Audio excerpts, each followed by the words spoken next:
Hello everyone, my name is John Michael Bushman and welcome back to Yu-Gi-Oh! Master Duel and continuing the trend of the Year of Fire here in the Chinese Zodiac. I'm presenting here the Infernoble Knights. Now this deck used to be the terror of the meta way back in 2019 because of two cards in particular that are now thankfully banned. That would be Mecha Phantomese Aurorodon and Linkross. Linkross, I can completely understand why they had to ban that stupid piece of cross-linking shit. Um, why was it even allowed in the first place? Who the hell knows? But it basically gave combo decks way too much material to work with in order to do their shenanigans.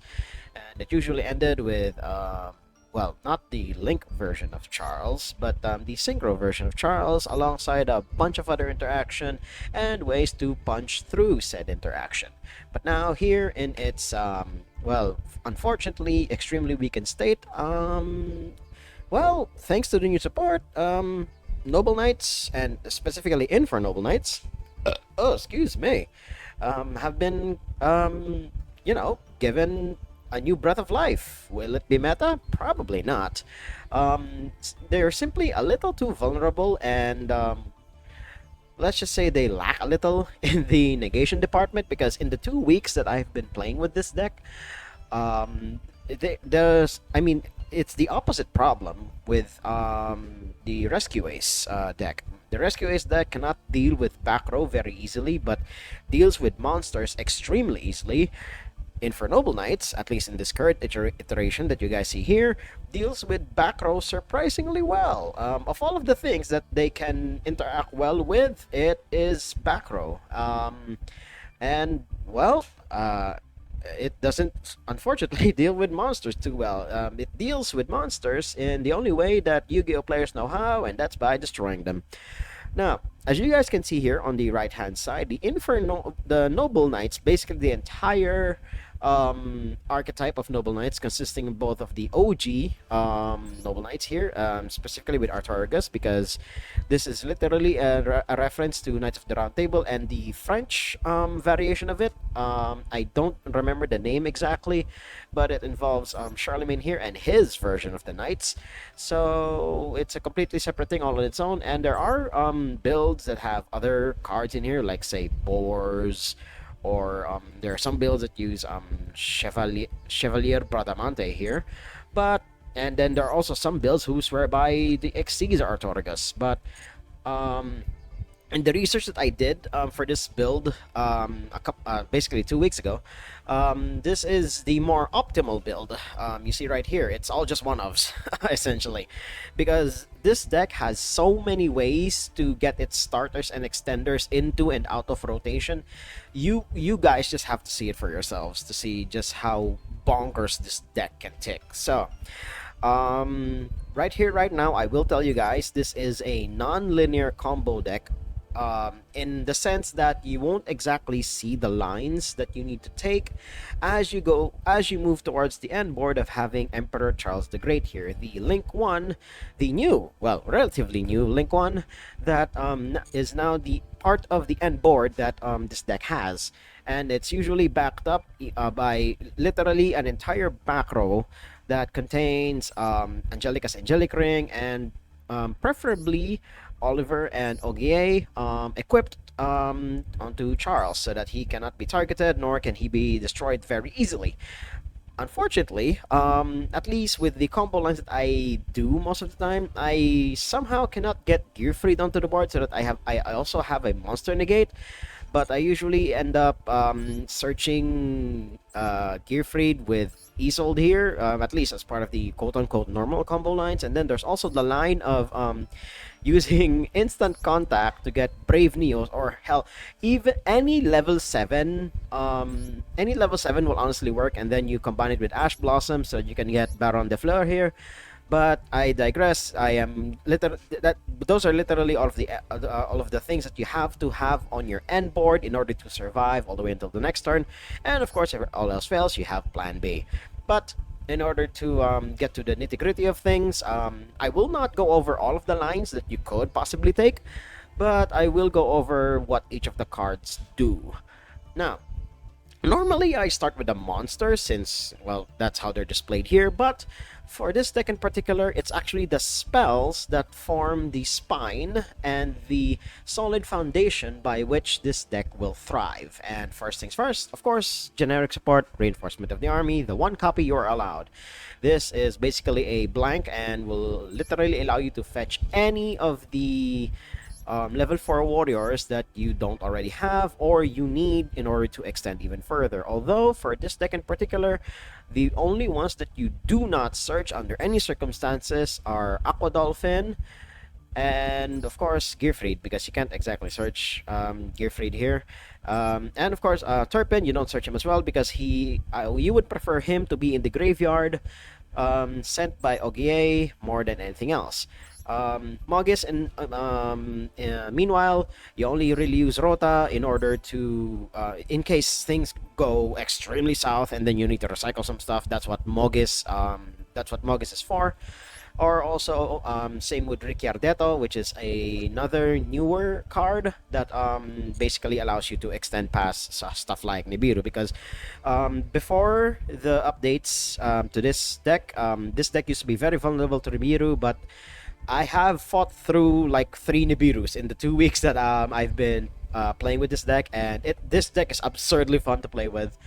Basically, same with Rescue Ace. I've been on the uptick. I've been on the trend of playing fire-based decks lately, but I digress. That's what Rota is for. Basically, fill in the blank for whatever you need in your hand at any given time. We'll get to the monsters later on. And then we have Heritage of the Chalice here. It basically adds a Noble Knight or a Noble Arms card from your deck or graveyard to your hand. That is something I actually often forget, but you usually search from your deck anyway. This card is great Ash Blossom bait and also has a second line of text where if you're a Noble Knight monster equipped with a Noble Arms equipped spell is destroyed by battle and sent to the graveyard, while this card is in your graveyard, you can add it to your hand. So it even recycles itself, and it shows Artorigas here giving the Chalice to Boars. At least I think this is Boars. I have to brush up on the lore with the Noble Knights here, but that's pretty much it. This is basically a 2-in-1 spell that has a chance to recycle itself in case one of your Noble Knights ends up going to the graveyards in any way, shape, or form. Usually destroyed by battle, but that's usually not going to happen. But otherwise, this is more often than not just Ash Blossom bait. Of note, since it also searches a Noble Arms card, it also searches the field spell because it has Noble Arms in its name. Who knew? Now, I already went over Instant Contact briefly. It's honestly, you do not need to read too much into this. It's just pay 1,000 life points, get a level 7 on board, and then hopefully you have a level 3 tuner in hand or some way to get 3 more levels plus a tuner, and then you have instant access to Baron de Fleur. That's literally what Instant Contact is there to do. Otherwise, this is also like a way to make your opponent get scared and they start doing something that they normally wouldn't. Or it's also an extender because, free material is free material, especially for a deck like this. And now we move on to the weapon suite. First off is oh god damn it. French in their names. This either French or English. I don't know, it's either. Arthur I hope I'm pronouncing that, or some people have pronounced Arthur. They add an R to after this after the U, so it sounds better that way. But the only reason why this is in the deck is because this is the deck's only way to pop back row. Yes, because more often than not, a lot of the stuff in this deck negates the back row. This is the only one that deals with sets. So if you're dealing with, let's say, Labyrinth deck, which is all over the meta right now, and I have been playing in the Duelist Cup, and good God, I have never seen so much Kashtira or Labyrinth or Tearlament in my life, and I thought Tearlament died with all of the bans to the deck, but somehow they are still thriving. And there's also Despia, by the way, so there's that. But of course, and never forget Fire Kings. Fire Kings aren't here yet, so Snake Eyes. So literally the prelude to the Tier 0 Fire format. We're inching ever closer there. Good God. But before my tangent there, Aphrodite here. It's literally just to destroy back row. The minus 500 attack is very, very easily mitigated. But otherwise, that's literally its only purpose. Some builds have chosen to cut it and replace it with a third copy of Durandal, which is literally the first, second, and third copy of Rota here. But there are some people who do like Arfuduter, because it's basically a hit red break glass just in case type of card. Next, we have Living Fossil. This is literally just an extender. It's usually sent to the graveyard by the effect of Isolde, but if it does end up in your opening hand, this is an extender, and that's literally all this card ever does. Although, of note, do remember that it negates the effects of whatever monster you do revive. Next, Durandal. Like I said, this is just Rota copies 2 and 3. Some builds have 3. Some builds only have 1. But the average that I see is 2, so I put 2 in. This search is level 5 or lower, so if you do have level 5s in here somehow, if you even find the space for it, but I don't know how because this deck is already like tight for space as is. This is just another searcher. This is you basically only use this after you've exhausted all of your Ash Blossom bait. Usually, it's reinforcement of the army of Heritage of the Chalice, and then you use Infernoble Arms Durandal in order to do your thing. And that's pretty much it. And then if it is sent to it does have a secondary effect where it revives a monster that was equipped that if it's sent to the graveyard while equipped to a monster, but it barely comes up, but it is a nice recovery tool. Next, we have the two basically filler weapons, honestly, all things considered. Although I would put Joyous higher up on the hierarchical ladder here over the other one. What's his name? Almis. Yeah, I'd put Joyous up over Almis here because Joyous at least recycles a Fire Warrior from graveyard to hand. So if you haven't committed the special summon condition of that specific Fire Warrior yet, then this is another way to recover and or extend. Oh, excuse me. And then we have Almis here. I don't know why this is a super rare, but here we are. This basically acts as a way to recover a Noble Arms weapon that has been put in the graveyard and then equips it into something else instead. So this could be another pop for Arthroduter. But otherwise, it's just a filler weapon. You basically need at least this many weapons. At least in the games that I've had, you only always end up with about 2 of the weapons at any given time with your opening hand, and that always leaves at least 4 in the deck for you to be able to send off Isolde.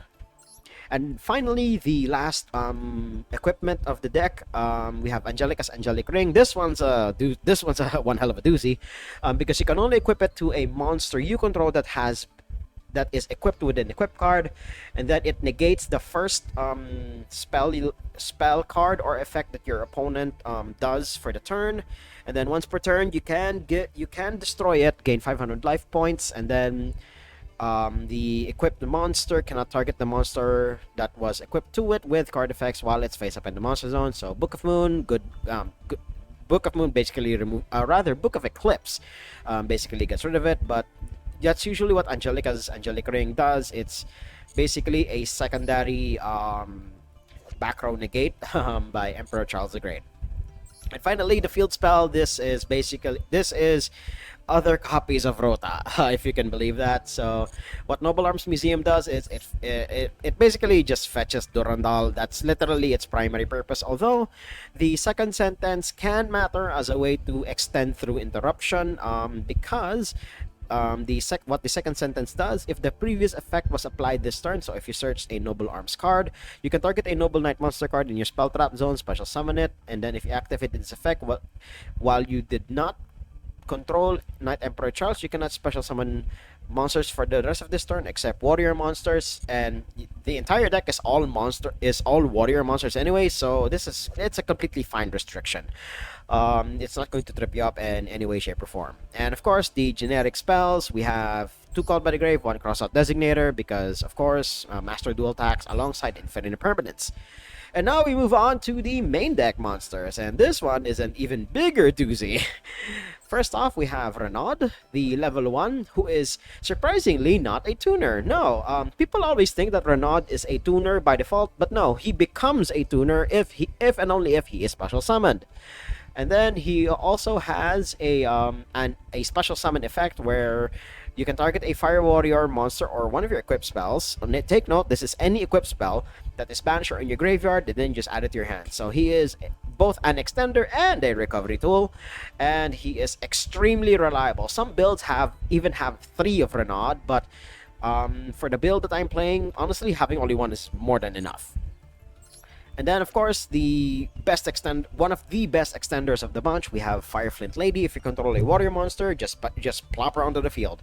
And then you can send this card from the field to the graveyard. You can special summon a level 4 or lower warrior monster from your hand. And if you do, your opponent cannot target it with the card effects this turn. So this is a way to basically protect stuff like YuGiOh or hell, any of your level 4s here. From getting picked off from the field. That's what Fireflint Lady does, or her absolute floor, which is also pretty damn good, honestly. She's just a very free special summon. And then moving on, we have Ricciardetto, one of the newer Infernal Knights to be added into this court. He does have 2 effects that are very important.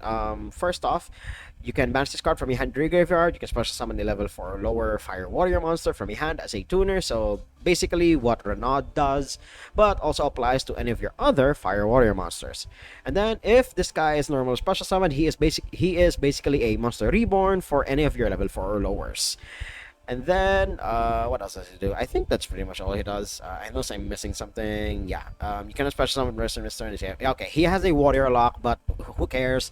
You're basically 90% of your deck is all warriors anyway, so it's not going to be too much of a problem. It won't trip you up too much. Although, I have had lines where Ricciardetto is in the graveyard and I have Living Fossil in my hand as well, and I'm able to push past interaction by my opponent. Let's say they use Nibiru, or hell, even in the second turn, where they use stuff like Ghost Ogre, or hell, even Moonlit Chill, where they try to negate my shit, and having Ricciardetto is an amazing way to recover past that. The one of fun of Neospace Aqua Dolphin, this is just hand trap insurance. That's literally all he does, and he has been that way ever since Neospace Connector was put into this game. That's literally all Aqua Dolphin does. Of note, he can only destroy the card if you control a monster with attack greater than or equal to the attack of the chosen card. Do not forget that. So let's say if you summon Aqua Dolphin off of Space Connector, so you have 800 points to work with, or if you just normal summon Aqua Dolphin, it's just 600. But usually he gets rid of hand traps because basically all of the Ghost Girls have 0 attack. But if there are some targets in your opponent's deck that you can snipe using Aqua Dolphin, I mean, why not? And then Photon Thrasher, I'm not actually sure why this guy is in the deck, but I mean, he's a free extender. At the very least, he is a very, very free extender. Level 4, of course, because it helps with, you need a lot of odd numbers in this deck, specifically 5 and 9. There's no 7s in this deck. Well, in the synchro pool at the very least, because there's only 5, 9, and 10, and 10 is only like a brick class in case of emergency type of thing. But Photon Thrasher, he's basically just a free body, using him for link material to get to Isolde. And of course, New Space Connector, this is a 1-card combo. I have had boards where all I had in hand was interaction, and then I had New Space Connector, and New Space Connector basically established my whole board all by himself.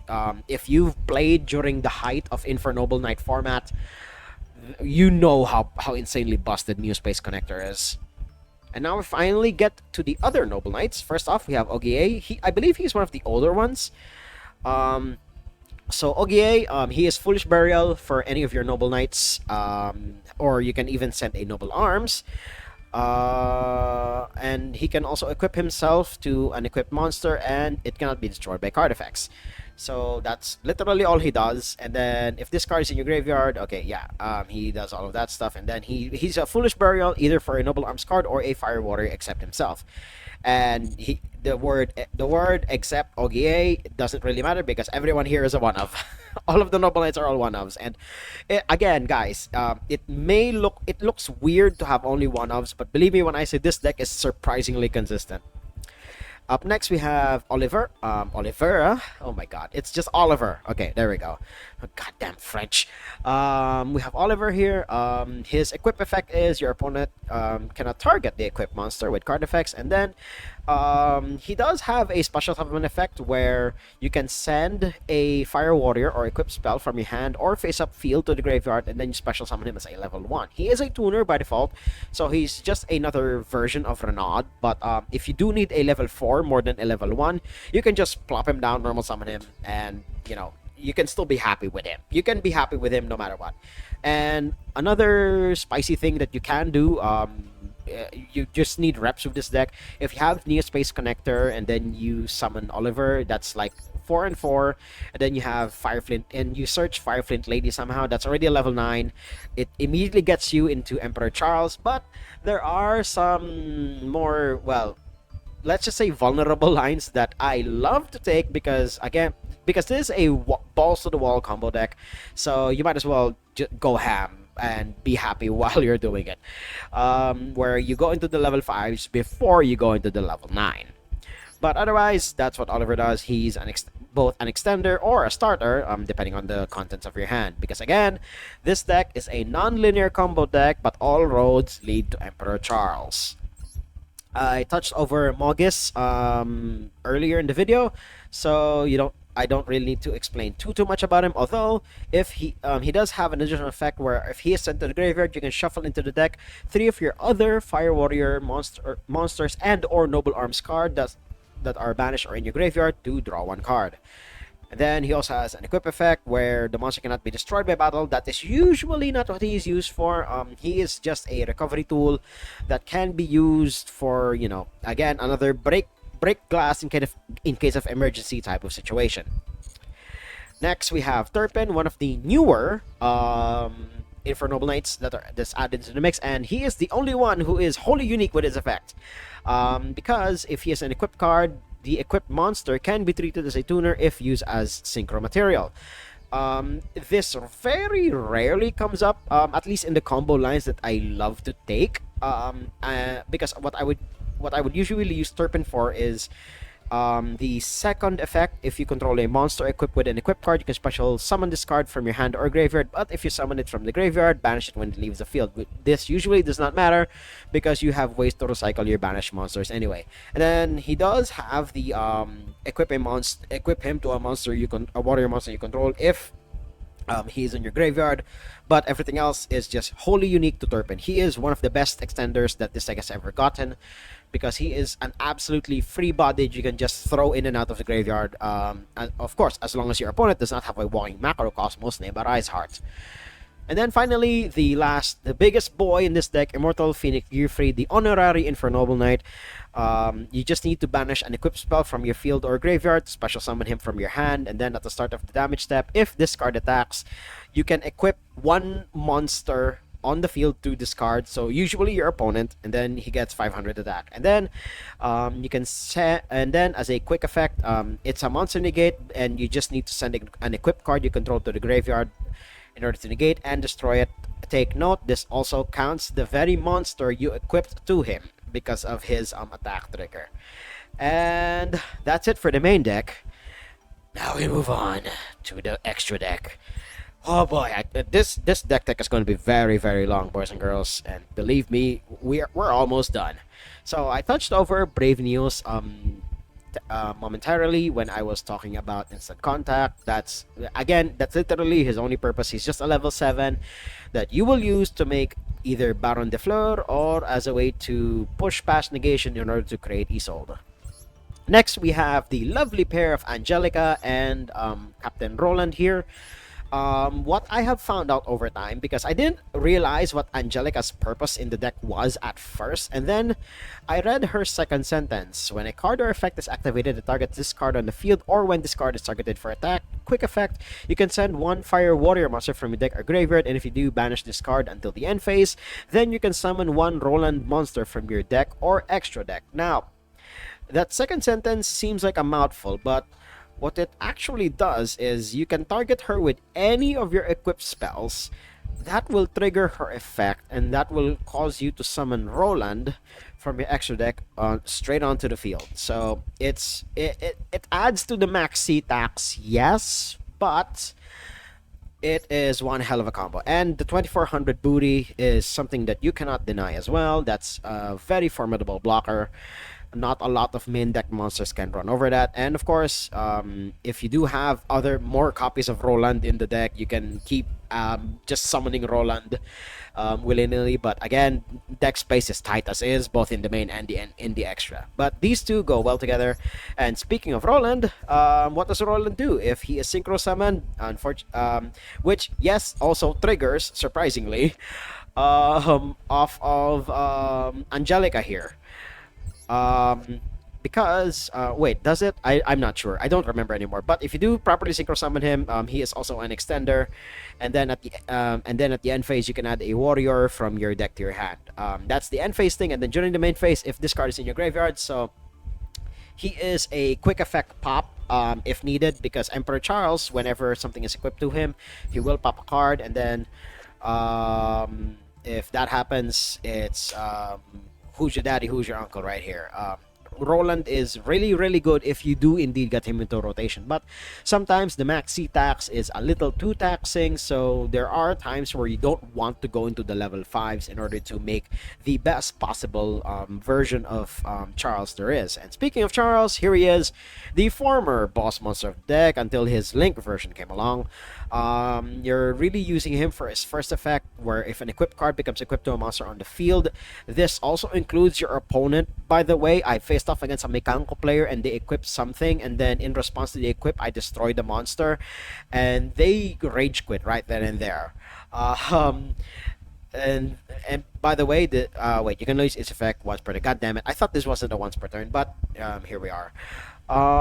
So that's his primary way of interacting with the board. It's just a singular pop, and then during the end phase, you can equip an equip spell from your hand or graveyard to this card. Note that it doesn't equip from the deck. This is why Isolde is extremely important to this deck. If you don't get your Isolde down, you could still end with Emperor Charles here. Even with Isolde not sending anything to the graveyard, but otherwise, if you want your Emperor Charles to be more powerful, you definitely need Isolde to resolve.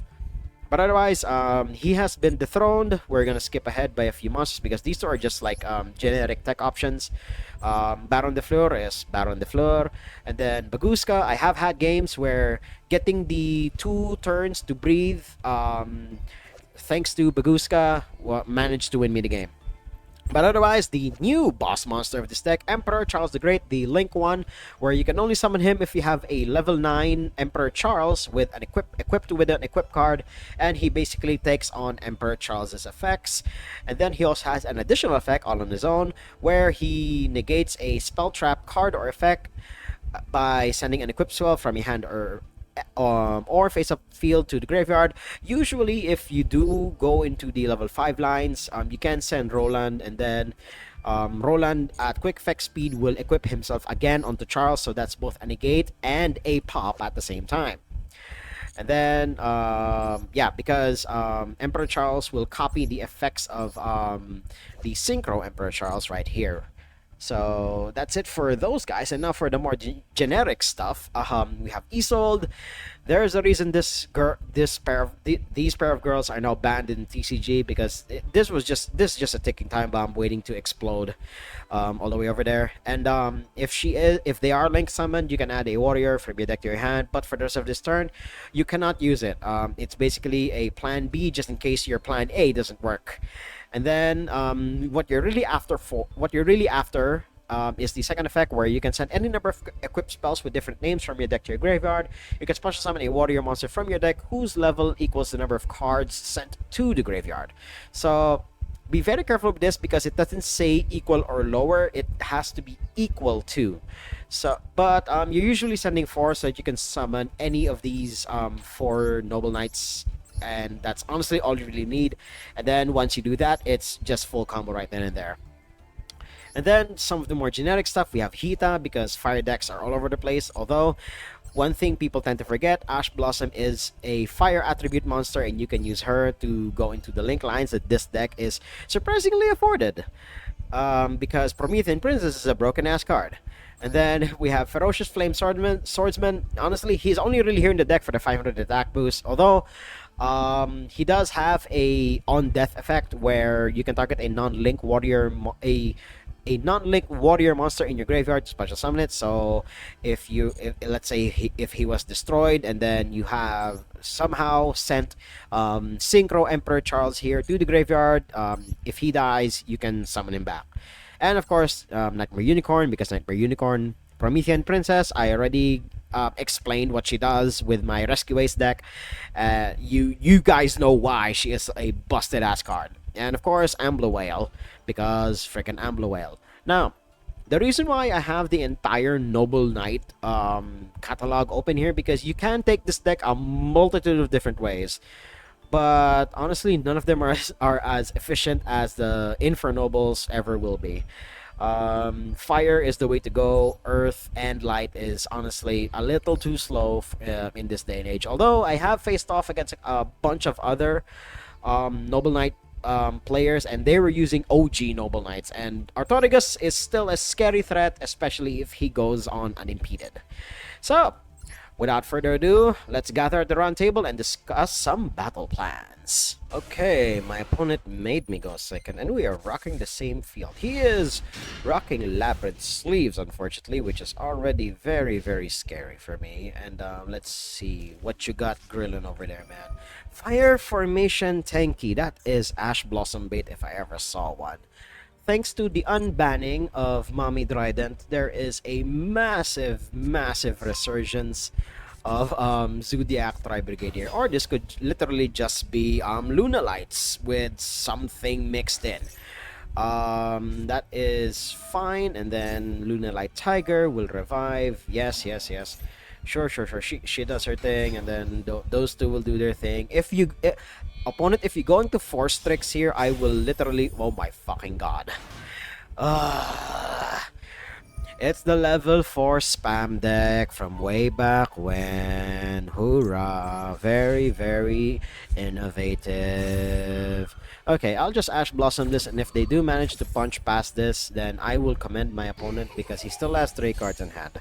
And he hasn't... Oh, fucking hell. Oh, thank the fucking Lord. I am not going to have an aneurysm here. And we even drew Neo Space Connector. Alright. We do have a couple of ways to approach this. Surprisingly. So, we will start with Neo Space Connector, and we will see what Ash... Will we trigger my opponent's Ash... Of course we trigger my opponent's Ash Blossom. That is exactly what I wanted you to do, opponent. That is exactly what I wanted you to do. And now, we have an option here. We can just go straight into a level 1.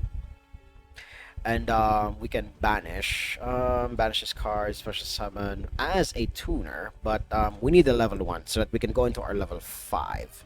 So we will do this. We will special summon Oliver.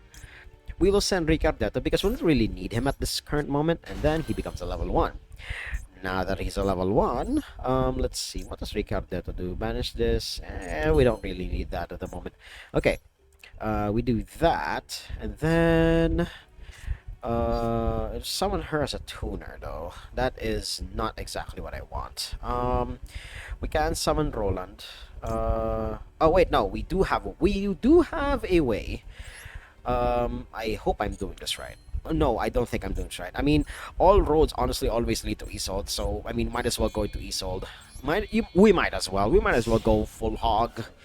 There's literally no two ways about it. Just going to Isolde. Now, who do we add? Who do we add? We could add Gearfried. Just plan B in case this entire plan A doesn't work, unless of course my opponent has something in hand here. So we go Isolde. We will do this. Blah blah blah. We'll send that. We'll send. Actually, no. We'll send these four instead. I want to draw into Living Fossil for once. Okay, there we go. And then we have YuGiOh. YuGiOh will trigger. You've seen this song and dance before, opponent, and I wombo comboed before you ever did. Well, that was a duel and a half.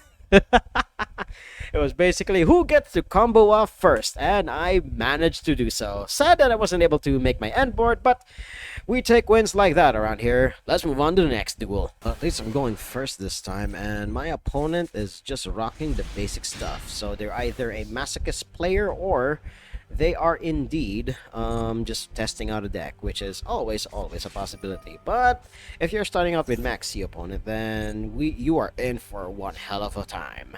So we're going to test their Ash Blossom first, and we're gonna see if this triggers something out of him. No, it does not. All right, we will get the field spell then, and then after we get the field spell, we are going to get should I have just gone for YuGiOh there, and then that's also full combo? I guess not. I don't know. We're just going to get another Durandal. There we go. And then we do this, and then all roads lead to Isolde anyway, so might as well. All right. That doesn't happen. I'm assuming my opponent has something here because of that pause. The pause is always something. That opponent, that is not going to do you any good. you use your imperm just a little too early there. That is not going to do anything. Mogis is the one that you should not be concerned about. The one you should be concerned about is the one that I'm going to use next. Okay, so here we go. We got Renaud that sent itself to the graveyard, and then we summon Renaud. That's a Max C for you. Sure, that's completely fine by me. We will get this back because we can. There we go. We will sadly end up with 2 tuners if we summon Roland here, so all roads lead to Isolde. I mean, I can definitely see the appeal for these warrior combo decks, but good God, there's only so many ways you can go about it. There has to be some other way to do this, but this is unfortunately the most optimal way to do it. So there's just no turning back from this, unfortunately.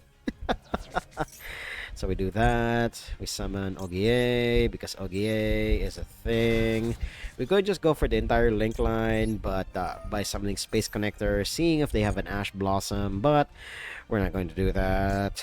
Okay, so we send Turpin, and then Turpin's in the graveyard. We're gonna do this, then we're gonna do this, and then Turpin. There we go. Yes, it's equipped. There we go. Sad that we don't have another tuner to make this work, but I think we can do something here. Mr. Carnage in the graveyard, equip this. No, I do not. Okay, where do we go from here? Where do we go now? Yeah, sweet. We just go for the link line. Yeah, we sadly ran out of tuner materials, and that is sad. Okay, we're just gonna treat Isolde as 2 materials here, and then we'll just use Gearfried for next turn. Sad that we weren't able to do our thing. Oh wait, no, we could still possibly do this, because Promethean Princess will summon Renaud. Yeah, we can still do this somehow. I think. I may be wrong here. No, those are equips. So then we're going to go into. Oh, right, because I believe Angelica is not a fire. She's a. No, she's a fire. Why? She's a special summon. You cannot special summon except fire monsters. That is weird. Angelica is a fire. Why can't I summon her? I wonder why. Alright, I guess it's just a link line then. So we do this. Then we do this. I mean, it's still a pop. it's still something. So it's better than nothing, honestly. And then, got a very big spike of lag there. Made my opponent what? Draw like probably 6 cards at this point, so he has a hand for the next 2 turns. I believe that is fine, and we'll set that there. We could keep going, but I'm not going to. 1700 may not seem a lot, but I believe it will be enough. And then we will perform what is called the max C check.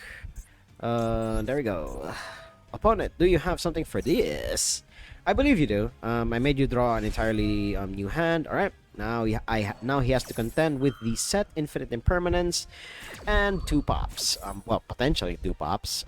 In case he manages to remove Promethean Princess out of circulation. Let's see here. Okay. So again, I believe I should have just gone for YuGiOh the first time around rather than doing anything else. Dear God, heroes. Okay, one thing about heroes, sometimes they prefer to have things in the deck rather than in their hand. So we could not be in trouble here, but if we are, we could still die dead. So we're going to nip it at the bud right freaking now. So we pop this and then we pop this. And then, not even getting an opportunity to activate Infinite Impermanence here, unfortunately. But we do get to pop. Oh, we can still negate. Do I do that now? I believe I should, honestly. And it also reduces the amount of material that they could potentially have. So, it's something. But I may be nipping it at... Oh, yes! Forcing it out of him. All right, that's actually really good. So he basically wanted the fattest effect to resolve pronto, and going straight into Dark Law. Oh my God! So that will put a damper into a lot of my plans. Now that Ambla Whale has been taken out of the equation because of freaking Dark Law, or as most people prefer to call him, Batman. So we're going to see what's going to happen now. I mean, it's a hero deck. My opponent will just combo chameleon here, and I will not make you guys sit through this, because if there's one thing that rivals heroes in terms of the amount of support that they've gotten over the years, it's Noble Knights. But unfortunately, heroes have gotten way more support than Noble Knights ever will, and they will always be there somewhere in the meta, even though they are no longer meta. So I'll just skip ahead and let's see what interesting point my opponent gets himself into, or he just kills me right here right now, and we'll just skip to the next duel if that is indeed the case. So I'll see you guys there. Okay, we're back. So instead of my opponent killing me, he decides to blue ball me because he thought he probably thought it was his turn 1, and that's why he set up the board the way it did. But I won't be able to do I won't be able to do much here anyway, given what is happening. So we're just gonna move on to the next duel. Going first, and let's see what my opponent has for us here. Rocking Ash Blossom sleeves, so that's already majorly concerning. And we barely have anything, but and then I realized, oh wait, we have Durandal here. We can make something work. We can definitely make something work here. Although, if we do end up running into an Ash Blossom here, we are definitely dead.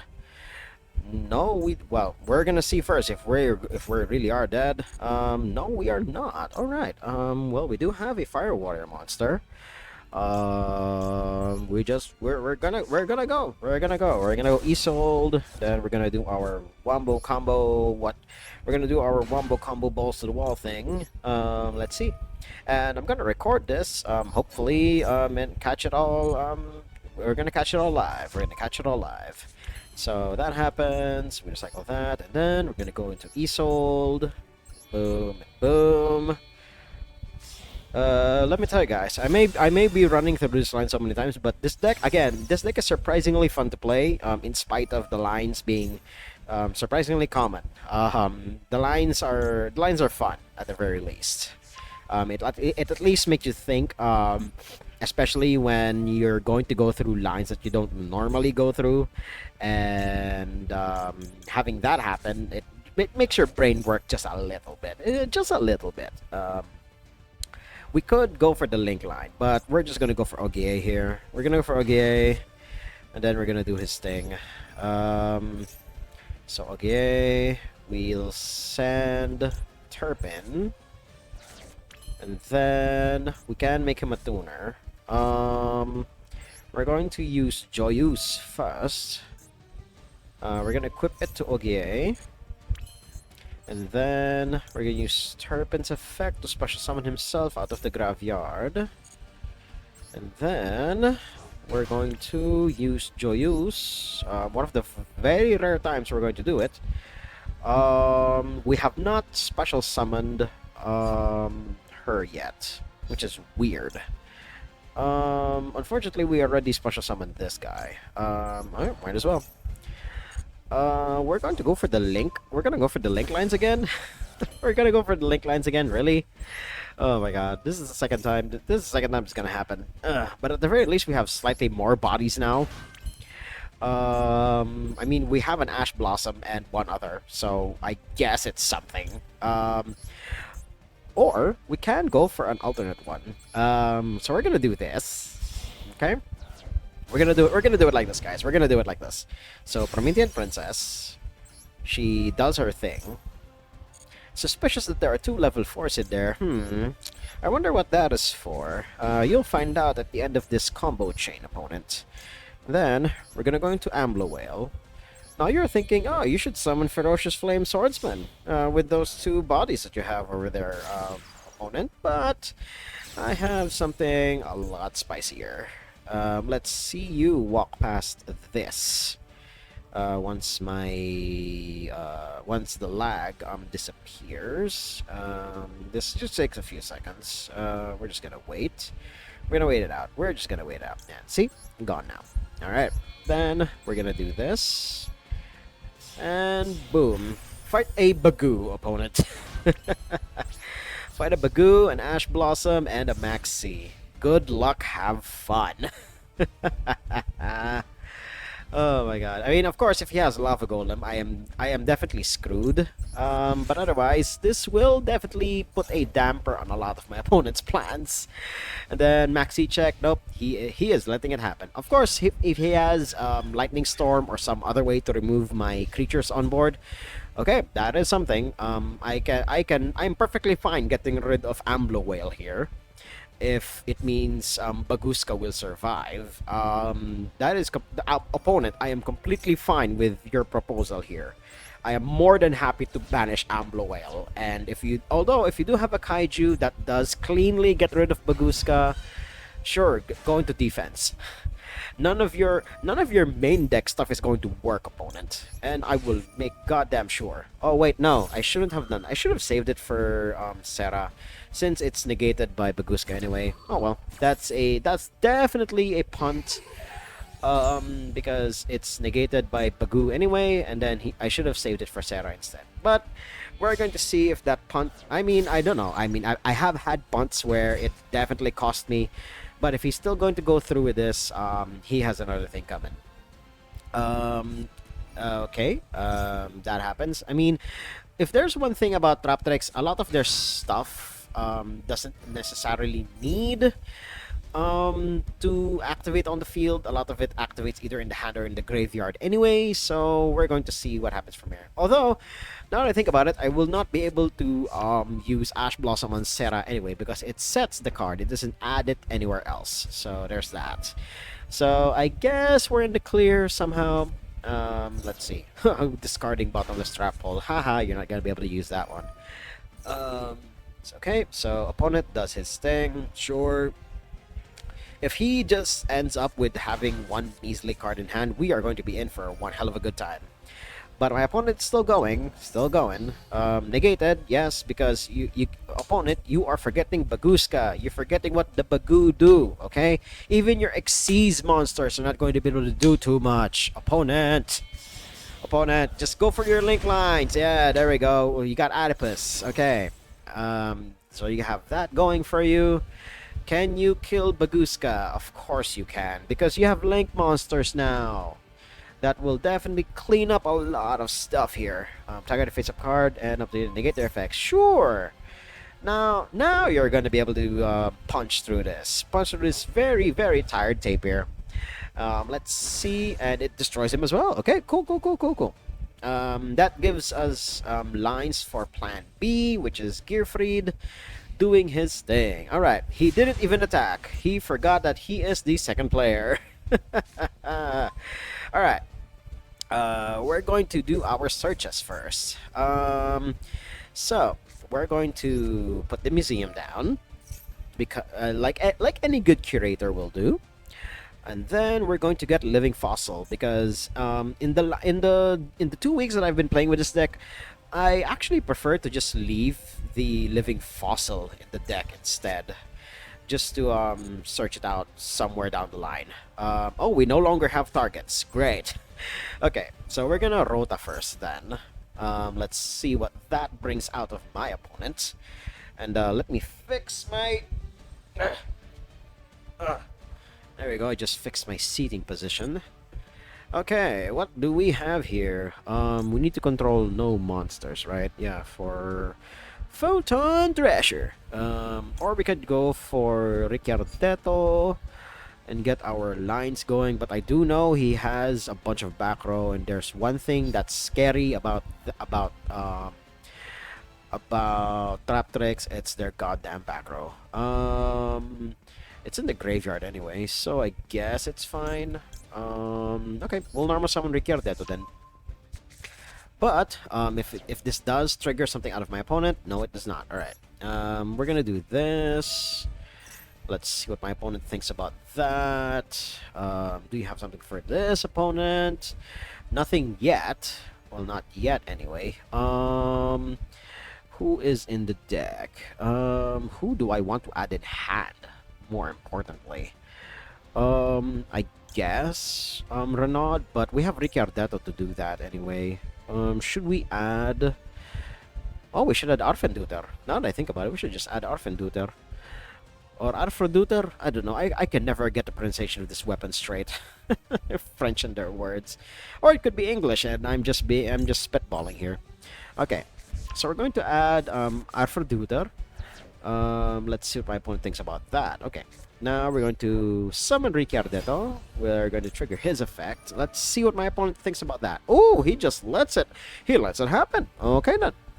We're going to summon YuGiOh. Let's see what my opponent thinks about that. That could trip him up. And he does know that I have Gearfried. I have Gearfried in hand at the ready for whatever thing that needs to be done here. And then we do that. Do you have something for this opponent? Okay, we'll do his effect. And there it is. Exactly what I needed. Alright. So that's a monster negate. Sure. That is completely fine by me. That is completely fine by me. So that happens. YuGiOh is negated, unfortunately. And then special summons a Trap Tricks. I believe I'd rather just max C during their turn rather than here, because I don't think they'll be summoning too much. So we're gonna see here, and I believe they won't be able to trigger that. Okay. Destroy a spell trap. Sure, that is completely fine. I believe he's targeting that. Sure, that's fine. That is completely fine. That is not your concern here at the moment, my dear opponent. Okay. And then that happens. Sure, set a hole. Sure. That is to be expected out of a Trap Tricks player. Sure, Gravedigger's Trap Hole. I believe you can't activate it just yet, unless Adipus does something. No, it does not. Alright. So, before we commit to any further lines, we're going to equip Ricciardetto with this. Let's see if that trips up my opponent somehow. Okay, no, it does not. Alright. Then we will trigger Arfroduter's effect. We will destroy this. Let's see if that triggers something premature out of my... And there we go! See? See, it does. It does. See, sometimes it's worth just baiting everything out of your opponent sometimes, and it will allow them to go into lines that they wouldn't normally go into, thanks to your interactions. All right. Now, where that happens, that is sadly negated, but we do still have ways. We have ways. Don't worry about it. We have ways. Do not worry. We have ways. I don't know what other interaction they could potentially have though. Adipus, I believe. No, Adipus is only during their turn, unfortunately. I don't know what else Sarah is going to do. I don't know if they have any other graveyard effects. But we'll get there when we get there. All right. Or we could just go into Ferocious Flame Swordsman. We could, rather than going to Isolde, since there are no longer any weapons that we can send off of her at this point. So we're just going to Ferocious Flame Swordsman. There we go. So we go into Flame Swordsman. I believe Aphrodite has an effect where if it's sent to the graveyard, in any way, shape, or form, if it's equipped to a monster. Oh, that's what you're waiting for. Okay. Target a Raptrex. Sure. That is fine by me. So that happens. What else are you going to do? Target a special summon monster. Oh no! That is banished until the end phase. Oh no! You forgot that I have Gearfried. Okay, we need Alpha Duter, unfortunately. We can just banish one of the Durandals, honestly. Or we could banish a Joyus or an Almas. We'll banish Almas for now. Because it's the least important weapon that we have at this current juncture. Now, we will equip YuGiOh onto Gearfried. Do you have something to say to this opponent? No, you do not. Alright. And then, we will also equip Durandal, so that we have more fuel for his monster negate. Because we need more of that now, don't we? Oh, right, we haven't done this yet. Cool. We have not done it yet. Cool. Who do we add? I guess we just add Oliver or Mogus. I guess we just add Mogus. We'll discard him later. We'll do it much later. Alright. Now we're going to combat. And then we're going to attack. I don't think it matters who we attack here, but I believe attacking Atipus, or rather attacking Atipus, and then we'll equip Sarah. There we go. That's the line. That's the line there. Right. I mean, they could still go into another setup because they have enough material on board, but I'd rather force it out of them. But let's see. Alright, declared battle, activate a card or effect. No, I don't need to, and we'll activate that effect. There we go. No, I will not negate that. No, I will not negate. There we go. We'll equip that, and then get 500 more attack. And there we go. We have a monster negate, and I believe, yeah, it cannot be destroyed by card effects. And there we go. So now we move to the end phase, and we have a Max C against an empty-handed opponent, although this is Traptrex, and they work very well out of the graveyard. But if there's one thing that the last 4 years have done to Traptrex, is they gave them a lot, and I mean a lot of really goddamn good link support. And using that on Max C indicates extreme desperation. That is extremely desperate right there. Special summon. Ooh, who do we special summon? Ooh, okay. We'll summon the Ferocious Flame Swordsman. Just add even more attack power to our board here. Let's see what else my opponent has for us. We're gonna see. We do still have Promethean Princess in the graveyard, by the way, so we still have a pop. if they do indeed end up special summoning somehow. Okay, they do end up special summoning somehow. So that happens, and that will trigger Promethean Princess. So that, and then I believe can they only summon one? Okay. We'll just get rid of Sarah. Just make them work a little bit harder for it, because why not? Okay. Special summon. Hold on. You can special summon. Discard from your hand. Also, you can special summon. That, my friend, is warranting of a negate. And there we go. I will not allow you to extend any further, unfortunately. because you're already way too ahead. So you might as well bite the bullet while you're at it. And there we go. We've gotten rid of everything my opponent has, and hopefully their will to live as well. They're not dead though, because I only have two monsters, and this is a not lethal amount of damage on board. But I guess my opponent saw the writing on the wall, and his wyvern crashed onto the floor. So that was honestly a very convincing victory. I managed to outmaneuver a control deck. Oh my god. So, let's just move on to the next duel. When an opponent's name is YYY, sometimes you wonder why. I am going first though, and we do have a decent start. If we do have, I mean, I just need a way to special summon YuGiOh out of my hand. Or we could do a lot of baiting first. So that happens there. We're gonna hang it out there. We're gonna hang it out. Let's see if my opponent bites at this. No, he does not. Oh dear God, that is indicative of something that is of the bullshit variety. So we're going to check for hand traps. Good ma'am, sir. Good day. We are the Neo Space Police. We would like to check your belongings for what are called the Ghost Girls. They are a very notorious gang of youngsters around these parts. So we will discard the extra field spell because we can. Let's see your hand. What in the actual fuck? Okay, so we know they have Nibiru. So we already did 1, 2, so we can't do too many summons now. So we'll just target that because we can, but it won't be destroyed. We take 500 instead. How do we do this? So we add Durandal, but how far should we push this? Let's see first. Let's see.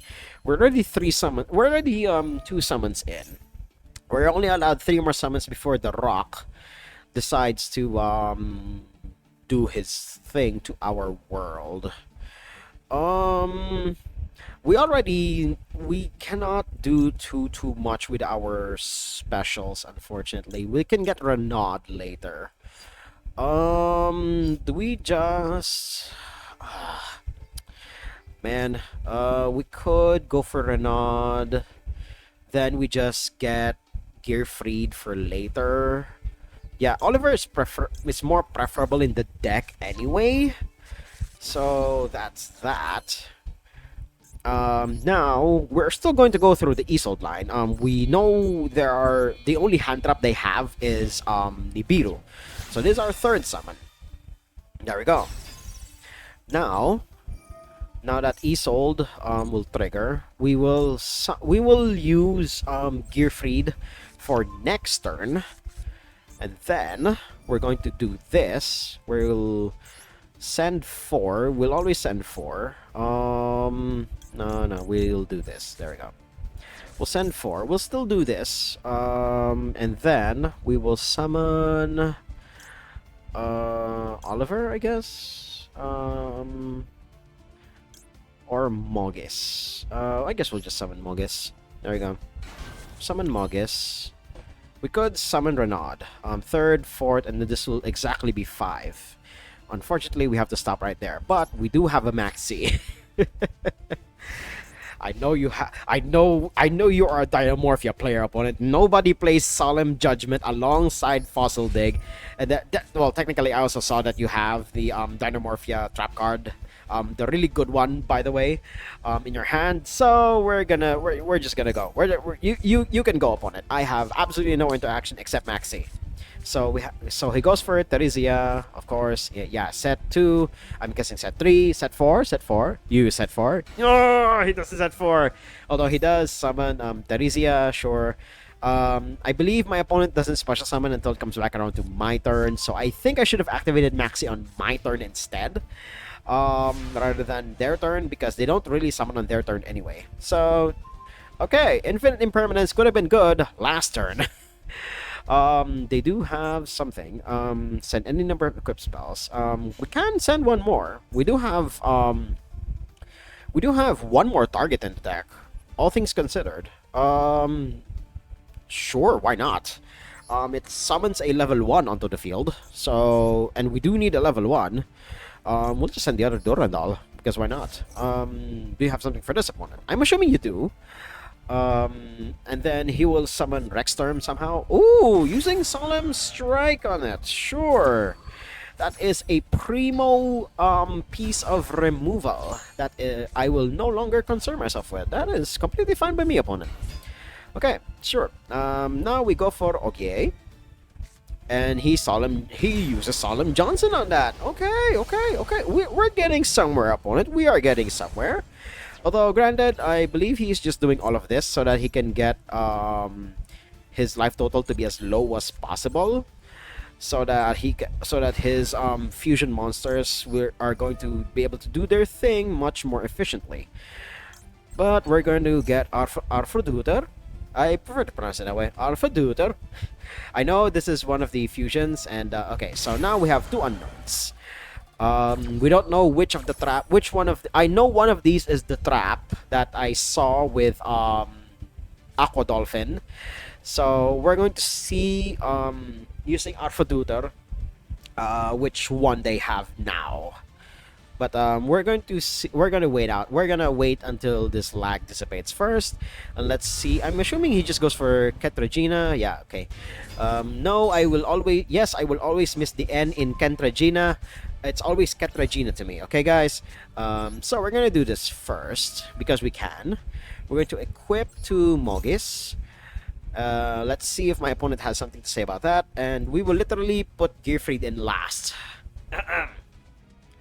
Because he is the only guy that can, I believe, go toe-to-toe against Rexstrom.